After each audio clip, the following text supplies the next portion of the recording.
ఓం శ్రీ గురుభ్యో నమః. నేటి పంచాంగము 29/7/2024 సోమవారము, ఇందువాసరము, క్రోధినామ సంవత్సరము, దక్షిణాయనము, గ్రీష్మ ఋతువు, ఆషాఢమాసము, కృష్ణపక్షము, తిథి బహుళ నవమి, రాత్రి 8:31 వరకు, తర్వాత దశమి తిథి. నక్షత్రం భరణీ నక్షత్రము, పగలు 2:41 వరకు, తర్వాత కృత్తికా నక్షత్రము. యోగం గండయోగము, రాత్రి 10 వరకు, తర్వాత వృద్ధి యోగము.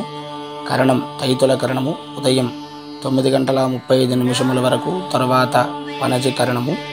శుభ సమయములు ఉదయం 6 నుండి 7 వరకు, రాహుకాలం ఉదయం 7:30 నుండి 9 వరకు, యమగండం ఉదయం 10:30 నుండి 12 వరకు, దుర్ముహూర్తం పగలు 12:24 నుండి 1:12 వరకు, మరలా సాయంత్రం 2:46 నుండి 3:34 వరకు, వర్జ్యం రాత్రి అనగా తెల్లవారుతో 2:08 నుండి 3:40 వరకు, అమృత ఘడియలు ఉదయం 10:30 నుండి 12:05 వరకు. ఇది నేటి పంచాంగము 29/7/2024 సోమవారము.